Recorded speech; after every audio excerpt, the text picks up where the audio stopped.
¿Se ve bien, chiquillo? Sí, yo lo veo bien. Ya, es importante que Martín también. Bien. Bien, vamos a hablar entonces algo de tejidos básicos y matriz extracelular, ¿ya? No tiene gran complejidad. Esta matriz extracelular está dentro de los primeros capítulos, ¿ya? Está separado en realidad, digamos, de tejido conectivo y a veces una complicación. Por eso pusimos tejidos básicos para poder darle un mejor entendimiento, digamos, a lo que es la matriz, ¿ya?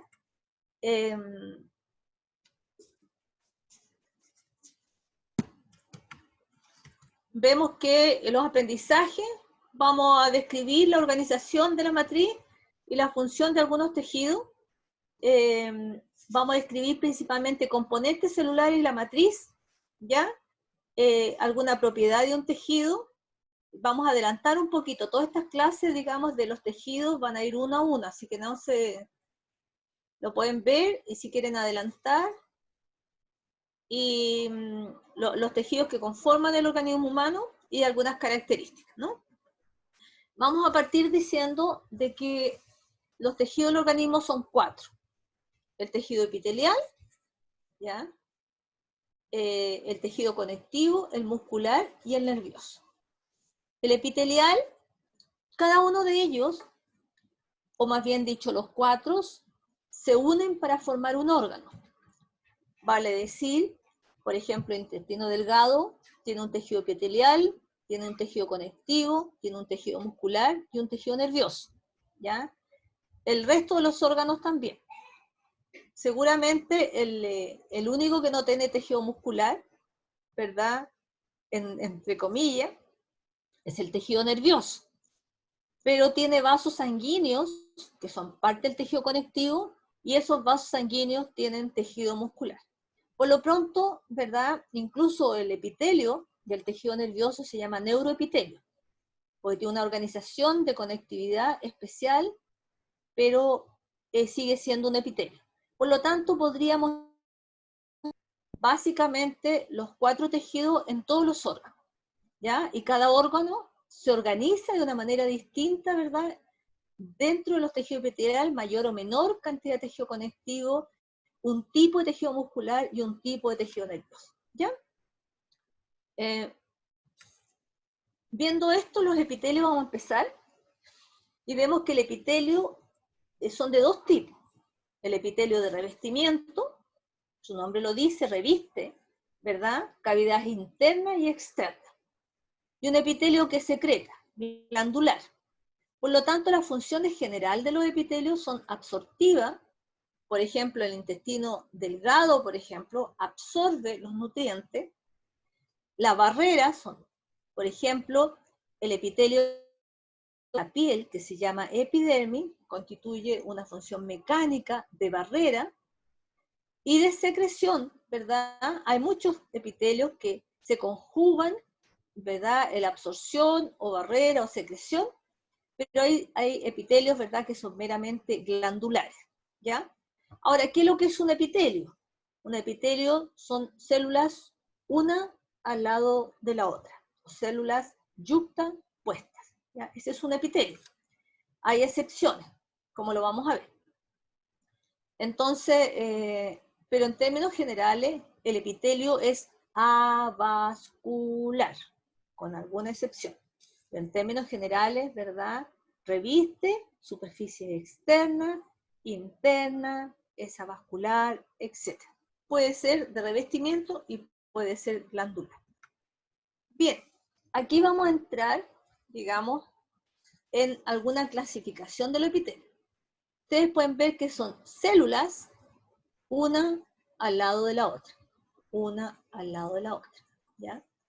Ya, yuxtapuestas. Cada uno de estos epitelios no tiene, ¿se escucha bien? ¿Se escucha bien? Sí. Sí, No se tiene, escucha bien. ya. Bueno, cuando no escuchen, me avisen, ¿ya? Para no alterar, digamos, la grabación. Entonces, las células unidas una al lado de la otra. Despertaste en la cara. Mutéese, por favor, la que está hablando, ¿ya? me perdió. Ya, bueno, pero lo importante de que no tiene vascularización propia, ya, no tiene irrigación, por lo tanto siempre está asociado a otro tejido adyacente que se llama tejido conectivo, que es el que está abajo. El tejido conectivo, entre otras cosas, tiene la propiedad, ¿verdad?, de tener los vasos sanguíneos, y por lo tanto es el que le provee por difusión, ¿verdad?, por diferentes mecanismos que ustedes ya conocen, ¿verdad?, los nutrientes necesarios para la mantención, para la división celular, etc., para la función específica de este epitelio, ¿ya? Sucede en los 4 ejemplos. Ahora, este epitelio, como ustedes pueden ver, puede tener una capita, ¿ya? Esta es una vista superficial, ¿ya?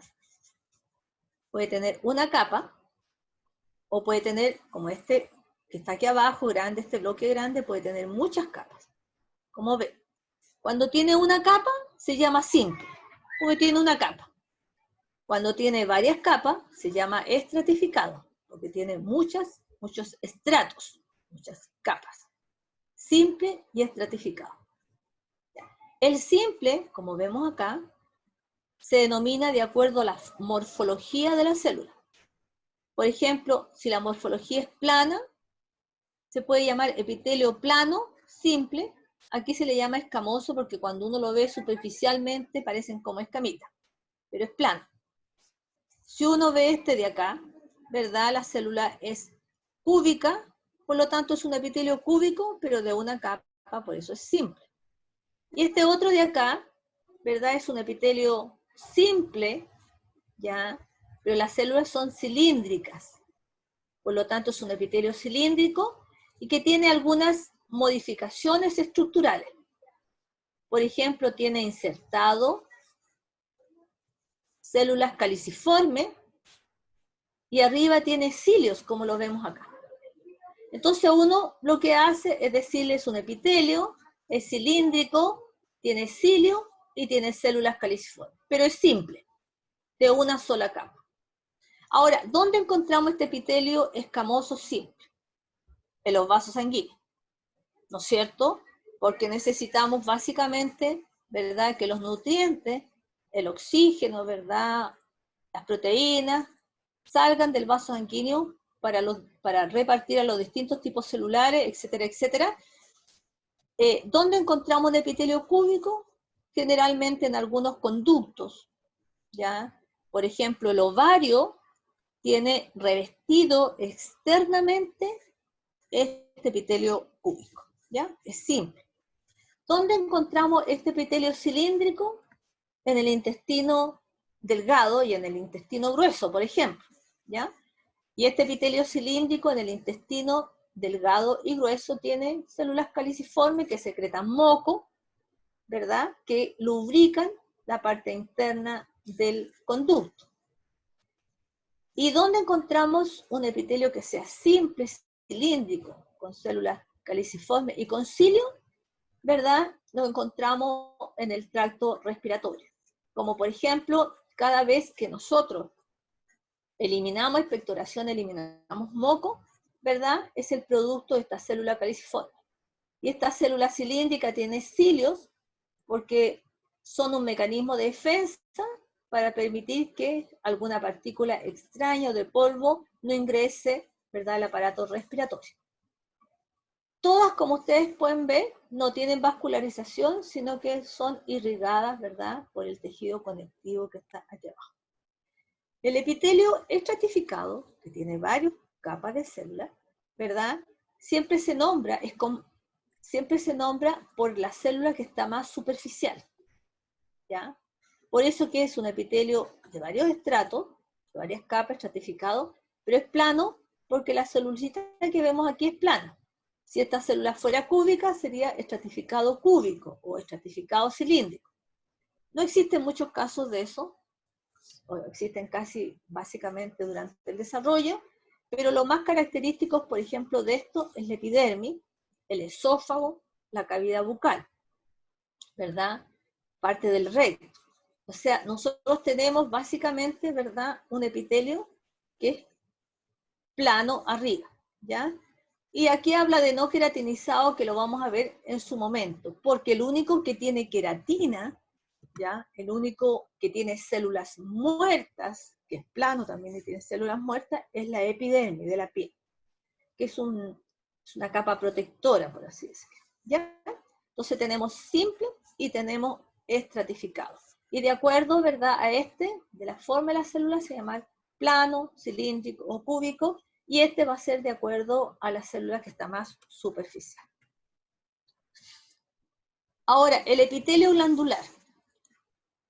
El epitelio glandular, como vemos aquí, existen dos epitelios glandulares. Uno que es endocrino, que vierte el producto de secreción a los vasos sanguíneos, por ejemplo, la tiroides. El hígado, por ejemplo, tiene una porción endocrina, ¿ya? Y el que vamos a estudiar ahora, en el primer semestre, el epitelio exocrino. ¿Por qué se le llama exocrino? Vean ustedes que tiene células una al lado de la otra, ¿ya? Y tiene una unidad secretora, o sea, que secreta básicamente, por ejemplo, el sebo, ¿ya? Puede ser el sudor, ¿ya? Pero tiene un conducto, una parte conductora aquí, que lo elimina hacia la superficie. Y ustedes pueden ver que pasándose su manito por su cara, van a encontrar, ¿verdad?, estos puntitos negros que a veces se tapan, que corresponden al conducto excretor, ¿verdad?, de esta unidad secretora del sebo. O cuando están transpirando, ¿verdad?, tiene un conducto excretor, porque la unidad secretora está muy profunda aquí, ¿ya? Y vean ustedes que el tejido conectivo, ¿verdad?, es el que lleva y que está circundando tanto la parte conductora secretora. Pero es un epitelio, ¿verdad?, glandular, porque secreta, ¿ya? Ahora, una clasificación macro que vamos a ver de este epitelio exocrino porque libera hacia la superficie, ¿verdad? Es porque si tiene una parte conductora, como la vemos aquí, que se llama excretómero, y no importa la unidad secretora, puede ser 1, 2, 3, cuánto, va a ser siempre simple, porque tiene solamente una parte conductora, o un excretómero que también sirve. Pero si tiene muchas partes conductoras, muchos excretómeros, se va a llamar compuesto. Entonces tenemos las glándulas simples o compuestas, ¿ya? Dependiendo del número de conducto excretor que tenga, o de parte conductora, si está dividido. Ahora, estas células, estas glándulas chiquititas, están siempre asociadas con un tejido, como por ejemplo, las glándulas, ¿verdad?, sudoríparas, las glándulas sebáceas, etcétera, etcétera. Algunas mucosas, por ejemplo, la tráquea, etcétera, ¿ya? Que están metidas en la tráquea, metidas en la piel, etcétera. En cambio, estas glándulas compuestas son glándulas mayores, ¿ya? Son glándulas que uno las puede disecar. Disecar significa extraer completa, ¿verdad?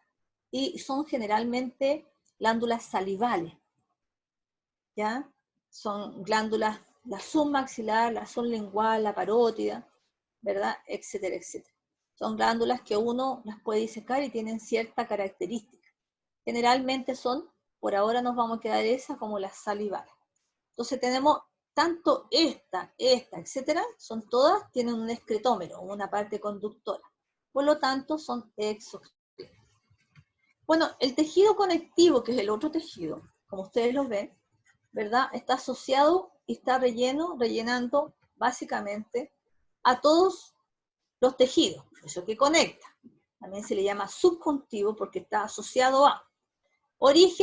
Se origina desde una de las hojas del embrión que se llama mesodermo. Tiene una función como armazón estructural. ¿Qué significa eso? Que constantemente, por ejemplo, el hueso y el cartílago son tejido conectivo, ¿ya? Y este tejido conectivo, ¿verdad?, forma la estructura y el armazón del individuo, el esqueleto.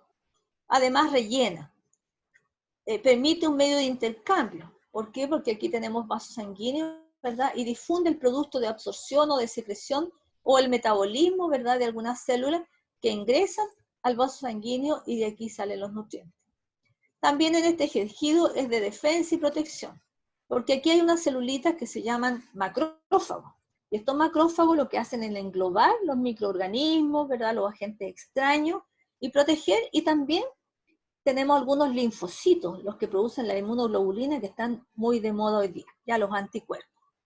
Y tenemos, ¿verdad?, otra función de almacenamiento, que son las células adiposas, ¿verdad?, que contienen triglicéridos y nos permiten, por ejemplo, uno de los panículos, el panículo, por ejemplo, es la hipodermia en términos generales, o sea, lo que está muy profundamente, ¿verdad?, en la piel.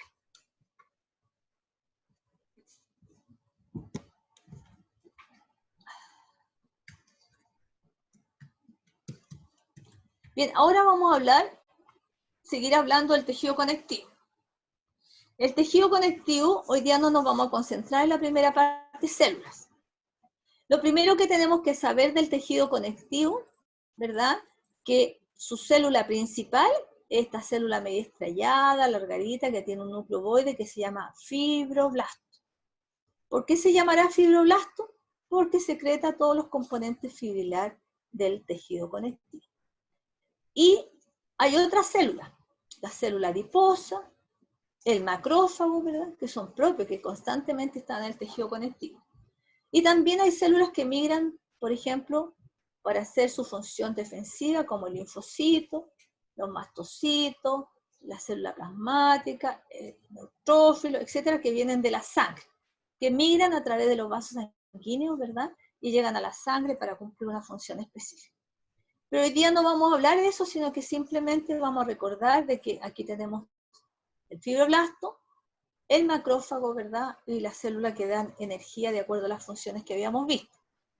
Pero existe una matriz extracelular, o sea, que está fuera de esta célula, fuera de la extracelular, que puede ser amorfa, que son estos espacios blancos que están aquí, ¿ya?, porque no lo vemos a microscopía óptica, y puede ser fibrilar, que son todas estas fibras que nosotros vemos, ¿verdad?, en café, en azul, ¿verdad?, en diferentes tonos de azul, ¿ya? Es importante porque vamos a reconocerle inmediatamente que esta es la fibra azul, la fibra colágena, porque es la más gruesa, fibra colágena. Después viene otra fibra, ¿verdad?, que es pariente, que también es colágeno, que se le llama reticulina, ¿ya?, o colágeno tipo 3, que es pariente, es una fibra colágeno también, pero que tiene su estructura, algunos constituyentes, ¿verdad?, que son diferentes. Y por último, la fibra elástica. Son 3 tipos de fibras: elásticas, reticulares y tenemos el colágeno. Bien, lo primero que vamos a ver aquí también, tenemos las células adiposas, ¿verdad?, que son propias de este tejido, ¿verdad? Tenemos el fibroblasto, que es una célula alargada, como la vemos aquí, vean ustedes que tiene una serie de prolongaciones, un núcleo ovoide, ¿verdad? Y tenemos vasos sanguíneos en el tejido conectivo y tenemos fibras, ¿ya?, y células que vienen básicamente, ¿verdad?, de la sangre. Aquí tenemos el macrófago, fibras elásticas, fibras, qué sé yo, colágenas, y fibras, ¿verdad?, que son reticulares. Bien, aquí vemos que tenemos la sustancia amorfa en estos espacios blancos, sustancia intercelular amorfa. Vamos a ver en qué consiste eso. Vean ustedes que aquí hay un tejido conectivo, este es un corte histológico, ¿verdad?, que aquí hay un vaso sanguíneo y otro vaso sanguíneo, ¿verdad? Este es un fibroblasto por la forma del núcleo, no se ve básicamente los límites celulares, ¿verdad? Solamente se ve el núcleo, y esto porque básicamente los constituyentes tienen un índice de refracción parecido a este, por eso que no se ve, ya lo vimos en la vez anterior. Entonces hay otros tipos de núcleos que son más redonditos, etcétera, etcétera, pero el que más prima es el fibroblasto. Entonces podemos definir el amorfo, o el tejido, o la matriz intracelular, como un complejo de macromoléculas elaboradas por la célula. Vamos a ver que el fibroblasto es el principal célula, pero que hay otra también, y que estas células son sintetizadas en gran parte en el citoplasma y son exportadas al espacio extracelular. Y hay 2 cosas que hacen, que resiste la fuerza de compresión.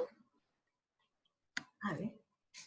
15, entonces tengo 30. Ya. Y con el conejito gigante. Ya, qué bueno. Perdona. Resiste fuerza de comprensión y de tracción, ¿ya?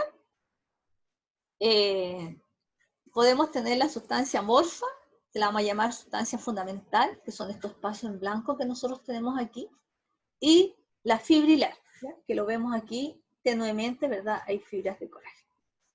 Vamos a ver lo primero, la amorfa, ¿ya?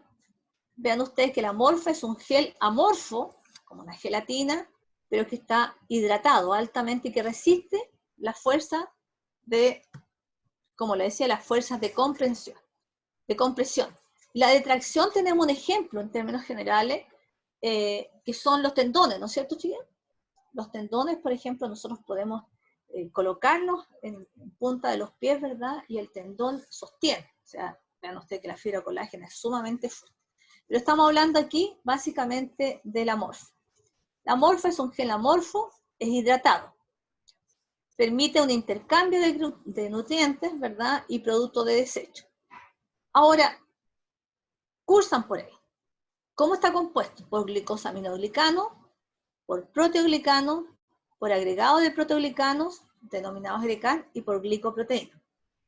Aquí vemos principalmente algo, ¿verdad?, que parece como un hisopo, ¿verdad?, una estructura central, y que nos permite entender un poco lo que significa cada uno de ellos. Vemos que cada una de estas estructuras se llama glicosaminoglicano. Esta es una proteína central, y que cada glicosaminoglicano, ¿verdad?, se unen de manera covalente a este y van a formar un proteoglicano.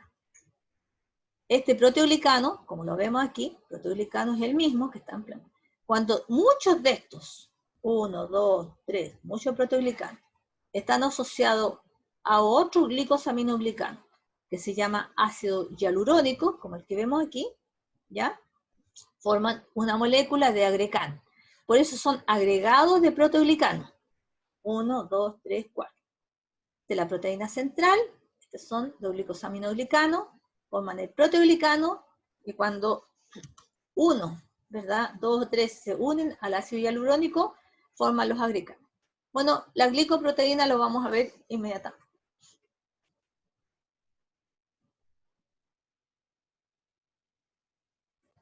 Tenemos, ¿verdad?, los glicosaminoglicanos.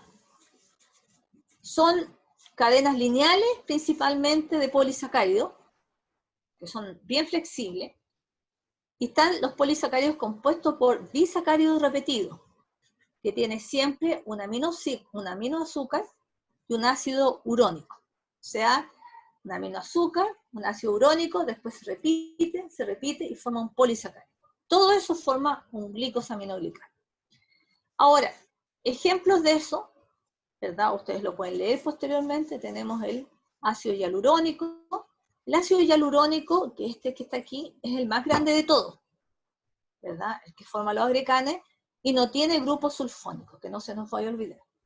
Está en gran cantidad en el tejido conectivo, en articulaciones, en el cartílago, en la dermis, porque se requiere grandes cantidades principalmente de agua en el líquido sinovial, en la articulación. Es importante el ácido hialurónico para conformar estructuras grandes. Tenemos otro, el queratansulfato en la córnea, el heparansulfato en los vasos sanguíneos, el condroitinsulfato en el cartílago y hueso, el dermatán, por ejemplo, como su nombre lo dice, en piel, vaso sanguíneo y heparina, ¿ya?, en el hígado, pulmón, etc. Aquí vemos principalmente el ácido, la parte del ácido hialurónico. Aquí tenemos uno, el ácido glucurónico, y aquí tenemos el azúcar, el N-acetilglucosamina. Unidades repetidas de esto, ¿verdad?, forman una molécula grande sin grupo sulfónico, y forma el ácido hialurónico, o hialuronato que le llaman aquí, ¿ya?, que es hidratado. Sin embargo, los otros, ¿verdad?, como ustedes pueden ver, el ácido urónico, el azúcar, tiene grupo sulfónico que juntamente, en diferentes posiciones, que juntamente con los grupos carboxilo le da el carácter de constituyente ácido. Ahora, son sumamente importantes esto porque los grupos ácidos, en términos generales, captan mucho sodio, y los sodios atraen agua. Y eso, cantidad de agua, ¿verdad? Son los que le van a permitir facilitar este mecanismo de ¿cómo se llama? De compresión, ¿ya? Que necesitamos en los tejidos. Aquí vemos que cada uno de ellos, ¿verdad? Los grupos sulfónicos están dispuestos, como el del metansulfato, ¿verdad? En diferentes sectores. Cuando están muy juntos los grupos sulfónicos, entre el sulfónico y el carboxilo, por ejemplo, ¿verdad? Le dan una consistencia, ¿verdad? A la estructura más bien viscosa, porque estas estructuras se separan, los dos componentes ácidos. De tal manera que el moco, por ejemplo, está constituido por grupos de glicosaminoglicanos, ¿verdad? Y nosotros podemos hablar que tiene esa consistencia media filante, esa consistencia media viscosa. Por otra parte tenemos los proteoglicanos. Vamos a hablar de algunos de ellos. Aquí tenemos, por ejemplo, esta molécula, que son los glicosaminoglicanos, el condroitinsulfato, el querasansulfato, unido covalentemente a una proteína central. Primero que nada son moléculas de gran tamaño. Cada una de ellas es un proteoglicano. 1, 2, 3, 8. Segundo, tiene una proteína central que se une covalentemente a esto. Numerosas moléculas de glicosaminoglicano unidas a esta proteína central. Por lo tanto, tiene muchas cargas negativas, ¿no es cierto? Grupos carboxilo y grupos sulfónicos. Por lo tanto, ¿verdad? Capta sodio, como dijimos, y retiene grandes cantidades de agua. Y el complejo de estos, unido no covalentemente al ácido hialurónico, va a conformar los agreganos, conjuntos. Aquí tenemos un agregán que nosotros vemos, o sea, generalmente están asociados como agreganos, ¿no? Uno habla de glicosaminoglicanos de manera individual, pero en términos generales en el tejido lo encontramos o como proteoglicanos o como agreganos.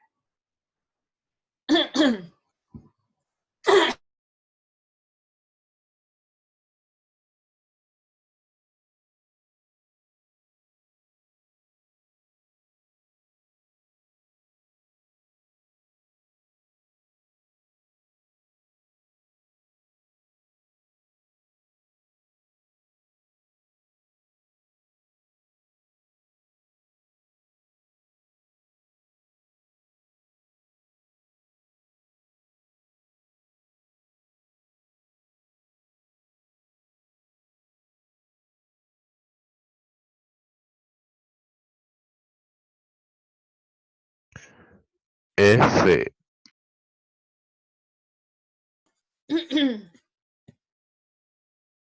Aquí vemos un ejemplo, vemos que una proteína terciaria o cuaternaria con un residuo, un oligosacárido pequeño, ¿ya?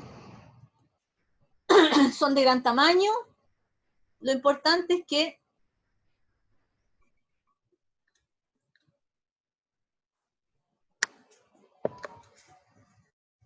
permite la adhesión de células, por ejemplo, los componentes de la matriz extracelular entre célula y colágeno, ¿ya? Que estas van a estar unidos por la glicoproteína.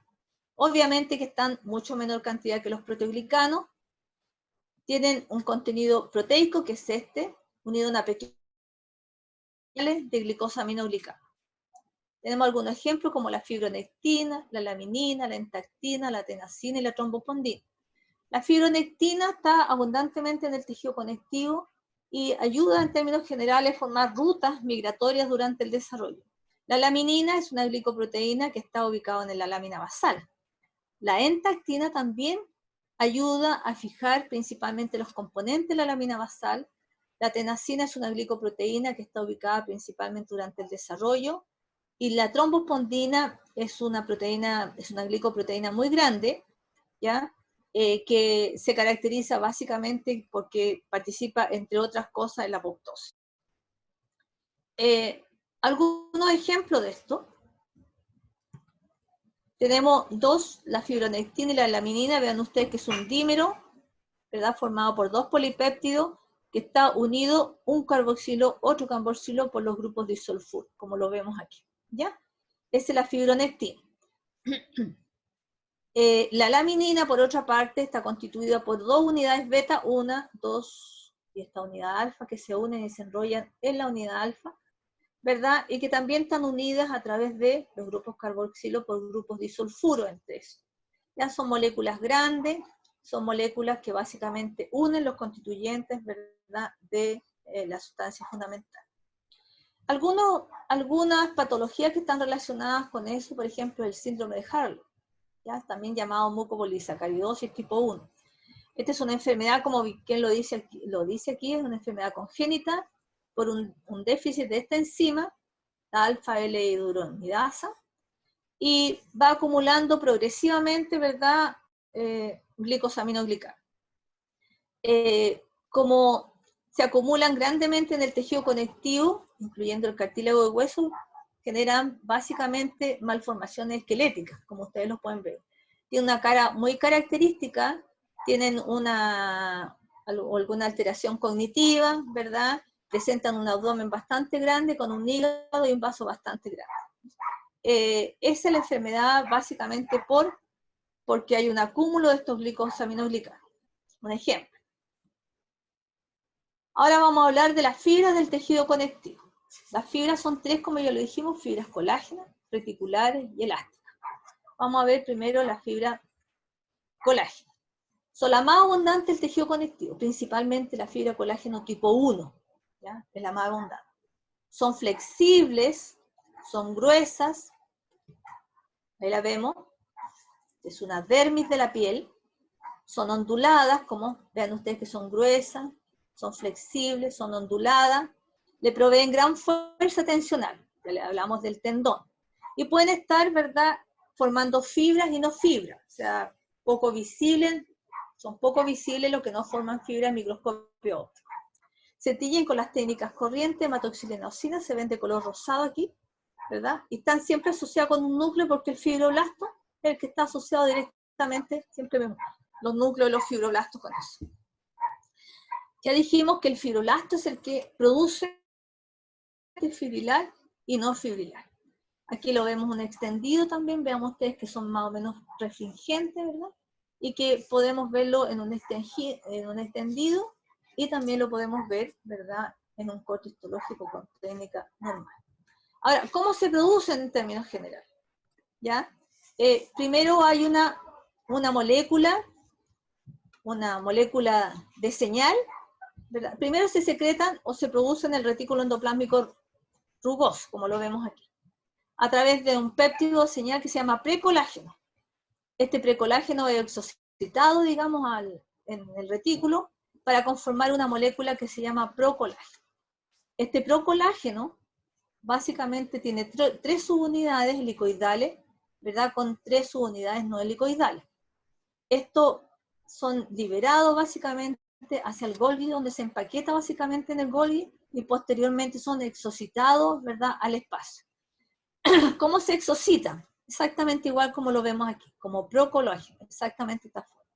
Aquí en este espacio extracelular, a través del procolágeno peptidasa, que es una enzima, ¿verdad?, se rompen, o la función de ello es eliminar y extraer estos segmentos no helicoidales que nosotros tenemos acá. Por lo tanto, el procolágeno, sin estos los elementos no helicoidales, van a constituir el tropocolágeno, que es la unidad morfofuncional del colágeno. ¿Ya? Aquí lo vemos, el tropocolágeno con las partes no helicoidales, ¿verdad?, donde actúa principalmente la enzima procolágeno peptidasa. De tal manera que nosotros vamos a tener, ¿verdad?, una molécula de colágeno que tiene tres subunidades, ¿ya? Tres cadenas polipeptídicas que son alfa 1, 2 alfa 1 y 1 alfa 2, ¿ya? En esta configuración que son más bien de tipo helicoidal. Es importante poder ver también que cada uno de los aminoácidos que están en esta molécula, ¿verdad?, son glicinas, ¿ya? O sea, cada tres unidades, digamos, de aminoácido hay una glicina interpuesta. También tenemos la hidroxiprolina, que va a generar los enlaces entre cada subunidad. Y la hidroxilisina, ¿verdad?, que es muy importante para formar posteriormente entre una molécula de tropocolágeno con otra, ¿verdad?, las unidades de fibrillas. Aquí vemos que tenemos varias moléculas de tropocolágeno para formar una microfibrilla. Estas moléculas de tropocolágeno, vean ustedes la distribución, tienen un espacio, ¿verdad?, que son de 64 nanómetros, que le dan en esta microfibrilla, microscopía electrónica, esto, porque después lo podemos ver en el óptico, ¿verdad?, un sistema de bandeo. Y la disposición de cada una de ellas, de este tropocolágeno, tiene una extensión más o menos de 280 nanómetros, ¿ya? Por lo tanto, entre un tropocolágeno y otro, ¿verdad?, hay una separación, por así decirlo, ¿verdad?, que da este sistema de bandeo. Aquí vemos, ¿verdad?, la microfibrilla, la vemos aquí, la microfibrilla, ya conformada por tropocolágeno, subunidades de tropocolágeno. Varias microfibrillas van a formar una fibrilla. Esta fibrilla va a formar la fibra, ¿verdad? Y posteriormente la fibra forma el conjunto de fibra que nosotros vemos que es el haz de colágeno. Eso es lo que nosotros vemos en términos generales. Algunas fibras más delgadas y entre esas fibras onduladas, gruesas, son el haz de colágeno. Bueno, hay muchos colágenos. Hay más de 100 tipos, hay muchos. El tiempo que siempre se van agregando. Y va a depender, básicamente, ya difiere en su composición aminoácida. Y el más abundante de los tejidos es el de tipo 1. Este, por ejemplo, vemos aquí en la dermis de la piel, debajo del epitelio, gran cantidad de fibras colágeno. Los huesos y los tendones, ¿ya? Los huesos están constituidos básicamente por colágeno tipo 1 y los tendones. El colágeno tipo 2 ubicado en el cartílago es prácticamente, ¿verdad?, excluyente del cartílago hialino que se llama, y durante el desarrollo de la notocorda. El colágeno tipo 3 es un tipo de colágeno característico, que lo vamos a ver inmediatamente, pero es colágeno, ¿ya? Lo que tiene o algunos constituyentes, ¿verdad?, distintos, grupos químicos diferentes que no le permiten ser identificado principalmente con la técnica corriente hematogenósica. Y hay algunos colágenos que están en la lámina basal, que están en el hueso, etcétera, que son menos abundantes y que obviamente no son visibles, no forman haz. Aquí tenemos básicamente, ¿verdad?, las unidades de tropocolágeno. Bueno, aquí tenemos alguna patología que podemos ver del colágeno, que es el síndrome de Ehlers-Danlos, que es un trastorno genético que constituye una falla del colágeno y que produce esta distensión exagerada de la piel y la movilidad de las articulaciones. Se pone la piel súper laxa, como la vemos aquí, suave, es más bien un poquito más delgada, puede generar hematomas porque altera básicamente la membrana basal. O sea, no es que altere la membrana basal, sino que simplemente vean ustedes que altera el colágeno 1, que ya conocemos, y el colágeno 4, que es de la membrana basal, que forma la membrana basal. Por lo tanto, ¿verdad?, la adhesión o la unión que hay entre la epidermis que vemos acá, visible, y el tejido conectivo es más leve, ¿ya? Hay una mutación del gen del COL5A1 y el COL5A2, que es básicamente donde se produce la lesión. Aquí vemos esta dama, ¿verdad?, que es capaz de doblarse, articularse, de extenderse, los hematomas, y nosotros lo hemos visto de pequeño a lo mejor, ¿verdad? Gente que tiene mucha flexibilidad y que nosotros realmente la admiramos por ella y son capaces de colocarse en un cubículo de 50 centímetros cuadrados, ¿verdad?, entera. ¿Ya? A veces muchas de ellas jóvenes trabajan en los circos. Bien, las fibras reticulares, como la vemos, es un tipo de colágeno tipo 3 también, ¿ya? Dice, proveen el sostén para el parénquima. El parénquima era el tejido funcional de un órgano macizo, ¿no es cierto? ¿Ya? Y tejidos del cuerpo. En todos los tejidos existen colágeno, o sea, colágeno tipo 3 o fibras reticulares. Lo importante que tenemos que ver aquí es que la fibra reticular prima en algunos tejidos, por ejemplo, los órganos linfoides, el vaso, por ejemplo, ¿ya? El timo, son órganos que tienen que ver con la formación o con tejidos de defensa, por ejemplo, que tienen mucha celularidad, tenemos mucha fibra reticular. Revisten las fibras, por ejemplo, musculares, un tipo de fibra muscular, ¿ya? No forman fibras gruesas, siempre están ubicadas así como redes, ¿verdad?, entre ellas. No se tiñen con colorantes habituales, sino que hay que buscar porque tienen un grupo aldehído metido entre medio, ¿ya? Tienen una composición, a pesar que son proteínas, ¿verdad? Tienen algunos constituyentes que no le permiten identificarse con técnicas corrientes. Por lo tanto, hay una técnica que se llama Periodic Acid Shift, que es el PAS, ¿verdad? Que se utiliza, técnicas que utilicen plata, y algunas hematoxilinas que son férricas, que son importantes. Una técnica que se llama Berhoff, que me lo van a escuchar en alguna oportunidad, que es hematoxilina modificada. Y obviamente, ¿verdad? Como todas las fibras, elaboradas por el fibroblasto. Las fibras elásticas, que es la otra, que nosotros podemos ver, aportan al tejido la capacidad de responder al estiramiento y la distensión. Se pueden estirar 1,5 veces más o menos del largo de la extensión de su tamaño. Son mucho más finas que las colágenos, como la vemos aquí, son chiquititas, forman una red tridimensional, van en todos los sentidos, y se tiñen con técnicas especiales, con técnicas inmunohistoquímicas, ¿ya? Igual que la fibra reticular, se llaman técnicas histoquímicas, ¿ya? O citoquímica, como ustedes, pero en términos generales no es una proteína lo que estamos identificando, sino que la fibra completa, por eso que es histoquímica. La técnica es la orceína, utilizamos también otra técnica que es algunas técnicas de hematoxilina, etcétera, etcétera. Ya vamos a ir conociéndola una a una. Lo importante es que no se tiñen con hematoxilinosis.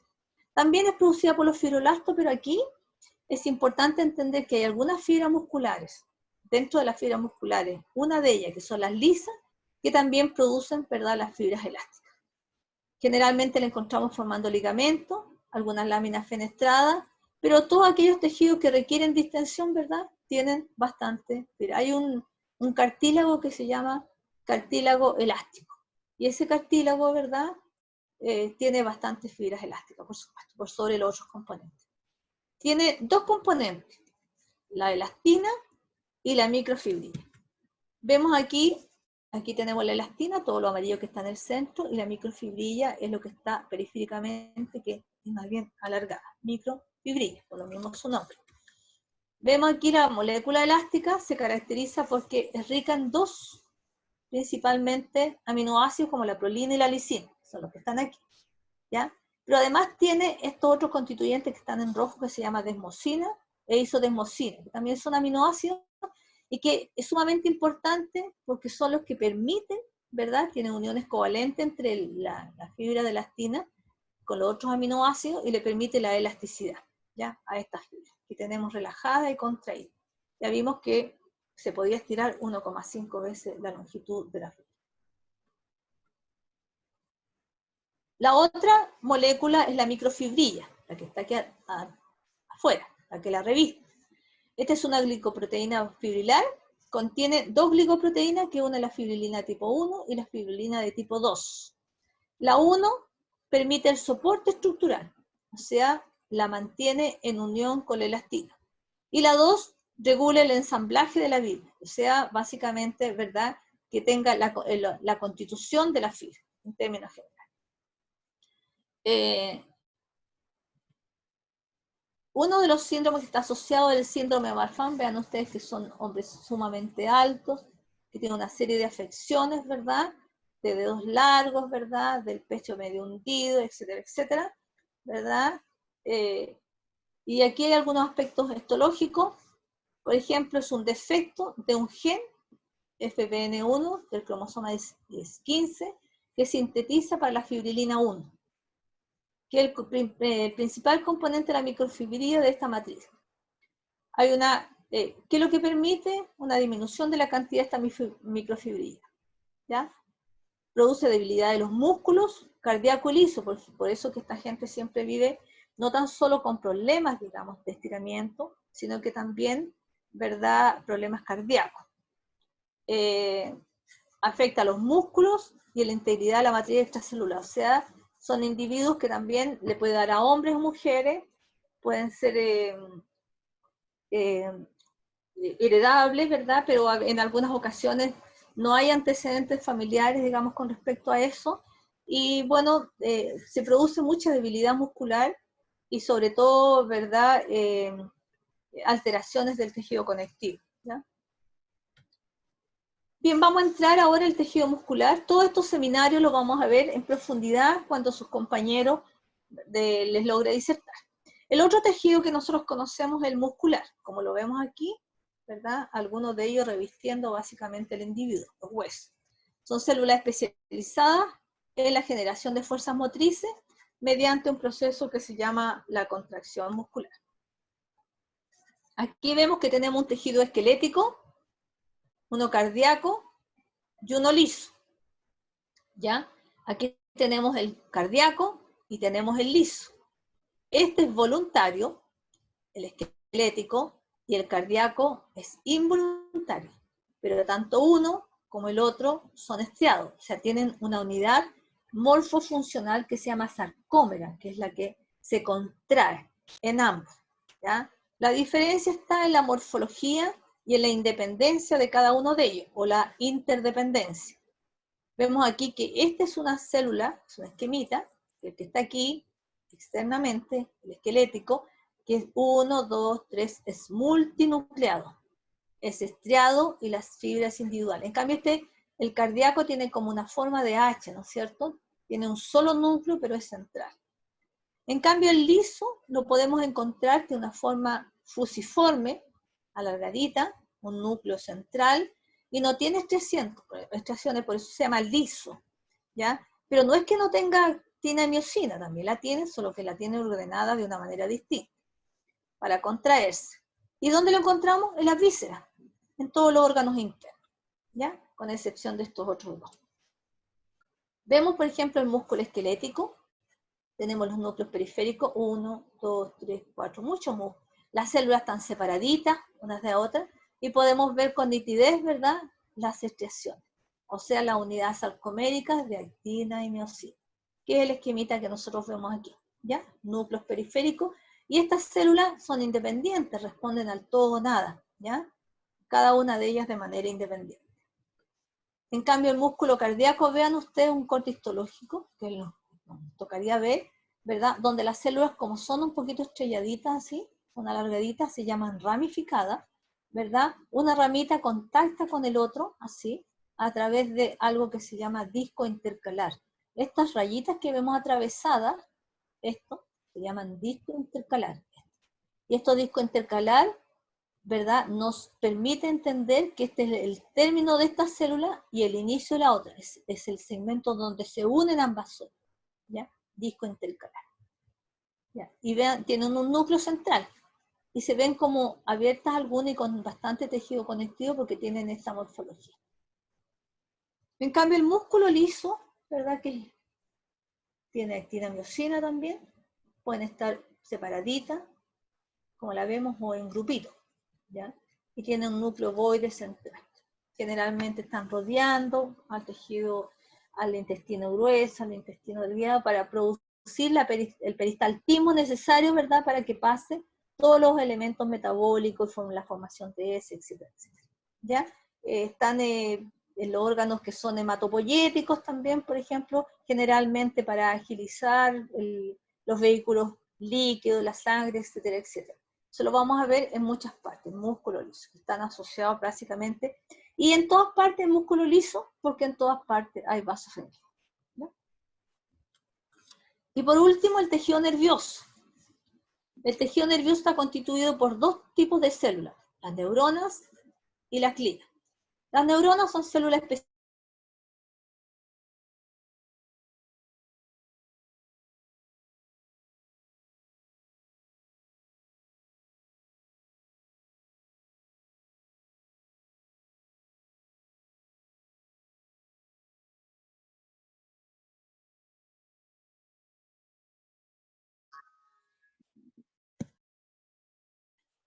Aló, profe. Ahora sí, No se ve la imagen. espérate, ahora vamos. ¿Ahora sí? ¿Estamos listos? Ahora sí, tejido nervioso. Sí, ahí estamos. Entonces, en el tejido nervioso decíamos que la neurona, que era la primera célula, son células especializadas que recogen y procesan la información y generan señales de respuesta adecuada. En cambio, la glía no son neuronas, son células pero no nerviosas. Y no dan respuesta, no son sensibles. cumplen la función de sensoriales o sensitiva, sino que son de sostén y estructural en términos generales, ¿ya?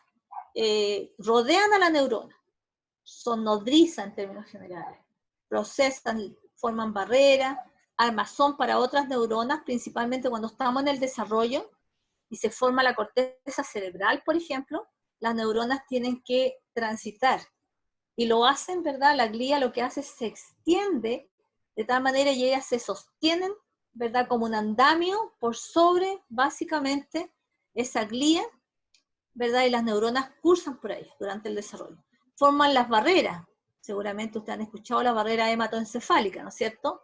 También forman la mielina. La mielina es una fosfoproteína que es bien importante porque permite el tránsito del impulso nervioso. Mientras más mielina, ¿verdad? Mayor velocidad de la fibra, la rodea el axón principalmente.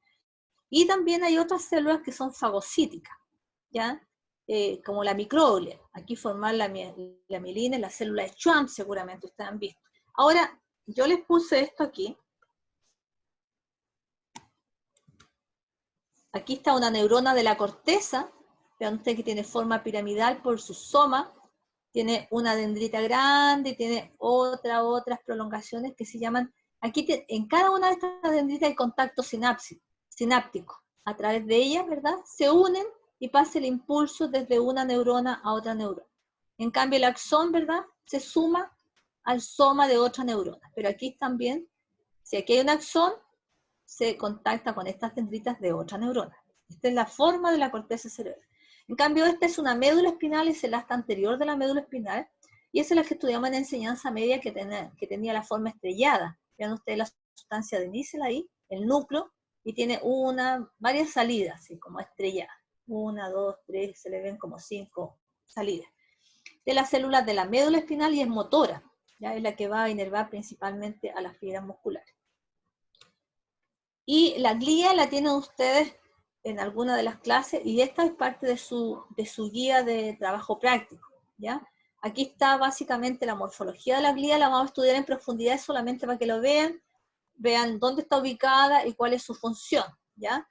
La pueden revisar en su trabajo práctico que se la envié, el folletito completo, ¿verdad? Aquí vemos algunas glías que son parte de la morfología, no vale la pena explicar cuáles son, pero hay de diferentes formas, por ejemplo. Hay algunas que forman la mielina, ¿verdad? Hay algunas que son fagocíticas, etcétera, etcétera. ¿Ya?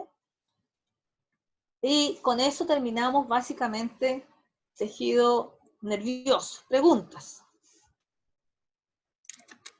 ¿Están ahí o se fueron? Aquí estamos. Ah, qué bueno. ¿Quedó claro, no, Martín? Sí, sí quedó. Súper. Ya está. ¿Hay alguna pregunta o nos juntamos en el práctico ahora? Profe, ¿Sí? El ¿qué era práctico. lo que el ácido hialurónico no tenía? Ah, no tiene grupo sulfónico. Ya, gracias. A diferencia de la otra glicosaminoglicano, porque es un glicosaminoglicano, o sea, es un hidrato de carbono, por así decirlo, ¿ya? ¿Qué otra cosa? ¿Se entendió la clase? Todo el epitelio glandular, de revestimiento, el muscular, etcétera, lo vamos a ver en profundidad cada una de las unidades si usted ve en su programa. ¿Pregunta?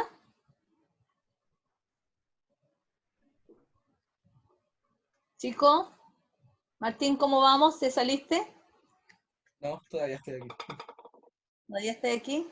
Sí. Vamos a ver la galería cómo están, a ver si están todos. Uf, hay como Sí, yo tengo 4 una pregunta. está Nicolás, está el Simón, vamos a ver, tiene algunas fotos medias raras, el Daniel tiene la de su fondo, ¿verdad? El Javier ya no se ve, la María de Los Ángeles, bueno. O sea, chicos, tienen que resolver esto, ¿ah? Porque Profe, la mayor parte se... ¿Sí? yo tengo ¿Quién una habla? pregunta. Ya, Diego, Diego, ya vi, Diego. ¿a qué se refiere que el tejido sea estriado, el tejido muscular? ¿Estriado? Sí, A ver, vamos a ver si la vemos aquí al tiro. La diapo, profe. Ahí se ve. ¿Ah? En una diapo parecía así clarito. Veamos para allá, a ver.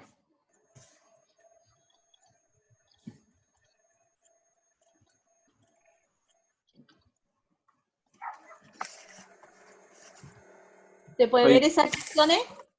Oscura, clara, oscura, clara, oscura, clara. ¿Las veo, no? Sí, profe, se ven. Esas son las expresiones. Y esas expresiones corresponden a la unidad contráctil de esa fibra. O sea, se forman de tal manera que se repiten, ¡pum! Y la fibra se contrae completamente. ¿Ya? Viene el impulso y se va propagando a través de esas unidades. Lo vamos a estudiar también. ¿Otra cosa? ¿Nada más? Profe, yo no Duda entendí. perdón. No, dale no. Que el parénquima entonces también puede estar, que como se define como el tejido que es funcional, también puede ser un epitelio, puede ser muscular. A ver, en un órgano, escúchame, cuando hablamos de un órgano macizo, no ¿Ya? hablamos de epitelio, hablamos de tejido funcional solamente. Tejido funcional. Ya. Claro, el epitelio solamente reviste externa e internamente. Ya. Porque si Ok. en un órgano macizo y en los órganos ahuecados hay tejido conectivo exactamente igual porque tienen que haber vasos, ¿no es cierto? Y ahí Sí. tienen que haber fibras nerviosas. Si ese órgano no es inervado y no tiene vascularización, ese órgano muere, Ya. ¿no es cierto? Sí, sí. Que todos tienen tejido conectivo, tiene, ¿verdad? Fibras musculares, la mayor parte de ellos tiene fibras musculares. Vamos a ver que siempre en un tejido per se, o sea, un tejido propiamente tal, puede que no tenga, como el sistema nervioso, no tiene fibras musculares, pero como ahí cursan fibras, o sea, vasos sanguíneos, los vasos sanguíneos están revestidos por fibras musculares lisas. Por lo tanto, también hay fibras musculares lisas. Ya. Gracias, profe. ¿Alguna otra cosa? Lo de las distancias de las microfibrillas. 64 nanómetros del tropocolágeno, ¿del colágeno hablaste, Sí, esa. Felipe? No, sabemos que Milena. Bueno, solamente es una organización estructural del tropocolágeno, ¿ya? O sea, si tú puedes ver, volvamos un poquito atrás, es cuando nosotros vemos el colágeno y bajamos el diafragma, ese es lo malo de no tener, digamos,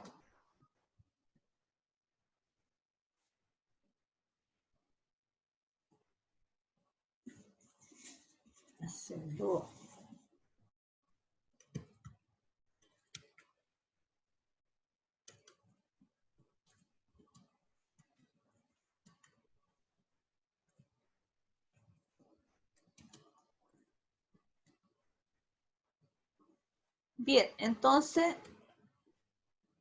aquí, por ejemplo, nosotros podemos ver